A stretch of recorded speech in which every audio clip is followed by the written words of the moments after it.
तो प्यारे बच्चों, स्वागत है आप लोग का हमारे चैनल एजी एजुकेशन जोन पे। बच्चों, आज हम बात करेंगे कक्षा 12वीं भौतिक विज्ञान के एक महत्वपूर्ण प्रश्न के, जहाँ से आपके 5 नंबर के क्वेश्चन या 3 नंबर के क्वेश्चन आपके यूपी बोर्ड एग्जाम में हमेशा बनते हैं। यानी कि एक महत्वपूर्ण टॉपिक जिसका नाम है किरचॉफ का नियम। यानी किरचॉफ के 2 नियम आप लोगों को पता होगा कि होते हैं, तो उन दोनों नियमों को एकदम डिटेल में हम बात करेंगे किस प्रकार किरचॉफ का नियम काम करता है और कौन कौन से वो नियम है। उससे पहले आप लोगों को चैनल को सब्सक्राइब करना है, वीडियो को लाइक करना है और वीडियो को अपने दोस्तों के साथ ज़्यादा से ज़्यादा शेयर करना है। अब आइए बिना समय गंवाए अपने प्रश्नों पर चलते हैं। यानी प्रश्न हमारा जो है आज का किरचॉफ का नियम। किरचॉफ का नियम जो है वो हमेशा आपके यूपी बोर्ड एग्जाम या किसी अन्य बोर्ड के एग्जाम में जो है, अगर आपके सिलेबस में हो, अन्य बोर्ड में, यूपी बोर्ड में तो है ही, और हमेशा हर साल जो है रिपीटेटेड रहा है। यानी कि 3 नंबर में या 5 नंबर में ये क्वेश्चन जो है हमेशा रिपीटेटेड रहा है। अब बात करते हैं किरचॉफ के नियम की। तो किरचॉफ का जो पहला नियम है वो उसे संधि नियम अथवा धारा नियम कहते हैं। यानी इसे संधि नियम कहिए अथवा धारा नियम कहिए, बात ये कही है। इसी का नाम संधि नियम भी है और इसी का नाम जो है धारा नियम भी है। अब किसी वैद्युत परिपथ में किसी भी संधि पर मिलने वाली धाराओं का गणितीय योग शून्य होता है, अर्थात सिग्मा आई बराबर 0। यानी कोई भी विद्युत परिपथ है में किसी भी, यानी कोई विद्युत परिपथ में किसी भी संधि पर मिलने वाली सब धाराओं का, यानी किसी संधि पर किसी एक बिंदु पर मिलने वाली सभी धाराओं का जो बीजगणितीय योग यानी सिग्मा आई होता है वो क्या होता है, शून्य होता है। अब आइए देखते हैं किस प्रकार से होता है ये। इस नियम के को परिपथ में उपयोग करते समय चिन्ह परिपाटी यह है कि परिपथ में संधि की ओर जाने वाली सभी धाराएं धनात्मक तथा संधि से दूर जाने वाली सभी धाराएं ऋणात्मक होती हैं।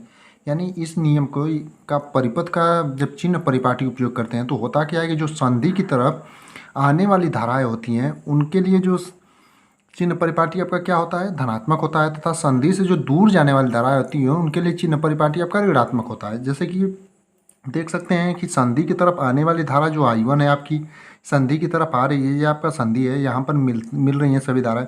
और I2 भी जो है आपकी धारा संधि की तरफ आ रही है। और I3 जो धारा है वो संधि से दूर जा रही है। और I4 धारा उसी प्रकार संधि से दूर जा रही है। और I5 धारा जो है संधि से दूर जा रही है। तो जो I1 I2 के लिए हम चिन्ह परिपाटी का उपयोग करेंगे वो धनात्मक होगा, और I3 I4 और I5 के लिए जो चिन्ह परिपाटी का उपयोग करेंगे वो ऋणात्मक होगा। यानी कि जो संधि की ओर आती हैं धाराएं उनके लिए धनात्मक और जो संधि से दूर जाती हैं उनके लिए ऋणात्मक चिन्ह परिपाटी का उपयोग करेंगे। यानी कि इस नियम को परिपथ में उपयोग करते समय चिन्ह परिपाटी यह है कि परिपथ में संधि की ओर आने वाली सभी धाराएं धनात्मक तथा संधि से दूर जाने वाली सभी धाराएं ऋणात्मक होती हैं। अर्थात अब किस प्रकार I1 प्लस I2 माइनस का I3 minus I4 minus I5, अब सबका जो बीजगणितीय योग होगा वो आपका क्या होगा, बराबर 0 होगा। यानी कि सबका बीजगणितीय योग, हमने पहले कहा था जो संधि की तरफ आती है धाराएं वो धनात्मक, उनके लिए चिन्ह परिपाटी यूज होता है, और जो दूर जाती हैं उनके लिए ऋणात्मक। तो I3 I4 और I5 जो थी वो दूर जा रही थी, इसलिए इनके लिए ऋणात्मक हुआ और सबका बीजगणितीय योग जो है वो शून्य होता है। किरचॉफ का प्रथम नियम जो है आवेश संरक्षण को व्यक्त करता है। यानी किरचॉफ का जो प्रथम नियम होता है वो किसको व्यक्त करता है, तो आपका आवेश संरक्षण को। यानी आवेश संरक्षण का जो नियम होता है उसी प्रकार आपका किरचॉफ का जो प्रथम नियम यानी संधि नियम अथवा धारा नियम जिसे कहते हैं वो भी कार्य करता है। अगर आपसे 1 नंबर में कभी पूछ दे कि किरचॉफ का प्रथम नियम किस चीज़ को व्यक्त करता है, तो आपका आवेश संरक्षण को व्यक्त करता है। अब बात करते हैं किरचॉफ के द्वितीय नियम की। द्वितीय नियम में क्या है, द्वितीय नियम जो आपका है उसको लूप नियम अथवा वोल्टता नियम कहते हैं। यानी द्वितीय नियम को लूप नियम कहते हैं या वोल्टता नियम कहते हैं।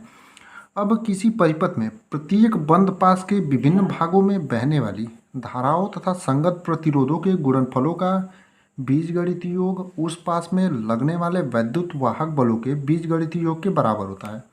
यानी कि कोई परिपथ है, जैसे इस प्रकार आपका ये परिपथ हो गया, प्रत्येक बंद पास के, यानी ये आपका बंद पास ये हो गया, प्रत्येक बंद पास, ये बंद पास आपका 1 हो गया और ये 2 हो गया, कि विभिन्न भागों में बहने वाली धाराओं, यानी इसके विभिन्न भागों में बहने वाली धाराओं, जैसे इसमें आपका I1 हो गया, इसमें आपका I2 हो गया और इसमें I1 प्लस I2 हो गया, तथा संगत प्रतिरोध आपका I1 के साथ R1 है, I2 के साथ R2 है और I1 प्लस I2 के साथ R3 है। ये संगत प्रतिरोध इनके हो गए। कि गुणनफलों का बीजगणितीय योग, यानी I1 गुणे R1 प्लस का आपका इनका बीजगणितीय योग जो होता है उस पास में लगने वाले, यानी इस पास में जो आपका विद्युत वाहक बल लगता है उसके बीजगणितीय योग के बराबर होता है। यानी कि जो आपका लूप नियम अथवा वोल्टा नियम क्या होता है कि किसी परिपथ में प्रत्येक बंद पास के लिए विभिन्न भागों में बहने वाली जो धारा होती हैं तथा उनसे जो संगत प्रतिरोध होते हैं उनका गुणनफल का बीजगणितीय योग जो होता है उस पास पर लगने वाले विद्युत वाहक बलों के बीजगणितीय योग के बराबर होता है। अर्थात सिग्मा आई आर जो होता है यानी धारा गुणे संगत प्रतिरोधों का गुणनफल बराबर का सिग्मा ई यानी कि आपका जो वैद्युत वाहक बल होते हैं उस पास पर लगने वाले उनके बीजगणितीय योग के बराबर होता है। सिग्मा आई आर बराबर का सिग्मा ई हो जाएगा। ये आपका फिगर हो गया। इसको हमने आपको पूरे अच्छे से दर्शा दिया किस प्रकार ये आपका धारा है। जैसे आपका I1 हो जाएगा और इसके साथ ये आपका संगत प्रतिरोध R1 और इसमें जो आपका विद्युत वाहक बल है वो E1 है।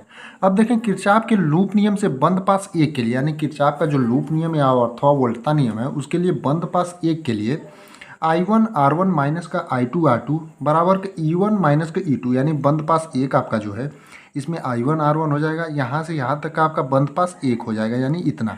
तो I1 R1 संगत प्रतिरोध के साथ संगत धारा का गुणनफल माइनस का I2 R2 बराबर का E1 आपका E2 यानी आपके जो विद्युत वाहक बल हैं उनका योग।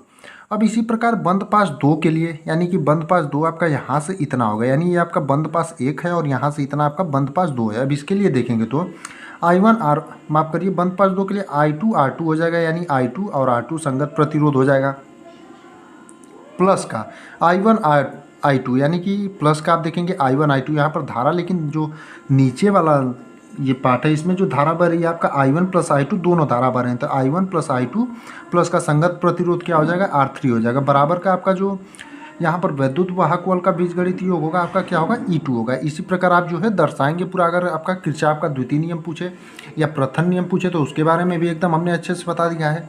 अब द्वितीय नियम पूछे तो इस प्रकार से, अगर दोनों नियम एक साथ पूछता है तो आपका 5 नंबर में पूछता है। अब देखते हैं इस नियम के कौन कौन से गुण होते हैं। इस नियम का उपयोग करते समय हम धारा की दिशा में चलते हैं यानी जब हम किरचॉफ के द्वितीय नियम यानी लूप नियम अथवा वोल्टता नियम का उपयोग करते हैं तो हम हमेशा धारा की दिशा में चलते हैं। तो धारा तथा संगत प्रतिरोध के गुणनफल को धनात्मक लेते हैं। यानी अब इसमें देखिए चिन्ह परिपाटी किस प्रकार काम करता है यानी आप अगर यहाँ पर कंफ्यूज हो कि माइनस और प्लस किस प्रकार काम करता है तो इस नियम का उपयोग करते समय अगर हम धारा की दिशा में चलते हैं यानी अगर हम इस नियम का उपयोग करते हैं अगर धारा जैसे इस दिशा में बह रही है और हम इस दिशा से शुरुआत करते हैं तो आपका चिन्ह परिपाटी जो होता है वो हमेशा किस धनात्मक लेते हैं। चिन्ह परिपाटी जैसे आपका धारा तथा संगत प्रतिरोध के गुणनफल जो होते हैं वो धनात्मक लेते हैं। और यदि धारा इधर बह रही है और हम इसके विपरीत दिशा में चल रहे हैं तो इनके धारा तथा संगत प्रतिरोध का जो गुणनफल होता है उसको हम ऋणात्मक लेते हैं। यानी कि अगर धारा की दिशा में चलें तो आपका क्या होता है धारा तथा संगत प्रतिरोध का गुणनफल धनात्मक होता है। अगर धारा की विपरीत दिशा में चलें तो धारा तथा संगत प्रतिरोध का गुणनफल जो होता है ऋणात्मक होता है। अब बात करते हैं अगला, किरचॉफ का द्वितीय नियम ऊर्जा संरक्षण को व्यक्त करता है।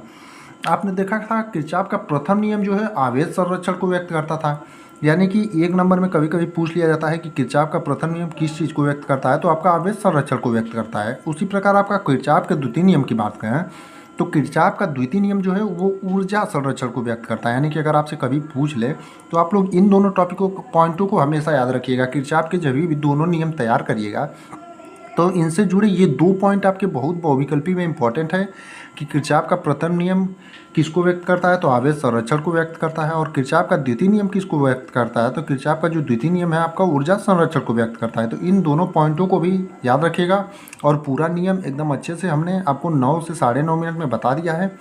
तो आप लोग दोनों नियमों को किरचॉफ के दोनों नियमों को एकदम अच्छे से तैयार कर जाइएगा जहाँ से आपके 5 नंबर में या 3 नंबर के अगर आपके यूपी बोर्ड एग्जाम में प्रश्न बनेंगे तो आप लोगों को इनको करने में कोई दिक्कत ना हो। यानी कि इसी प्रकार से और आप लोग चैनल को सब्सक्राइब करिएगा ताकि ऐसी ही रोड सभी टॉपिकों से जुड़ी हुई वीडियो आपके लिए इसी चैनल पर आती रहेगी।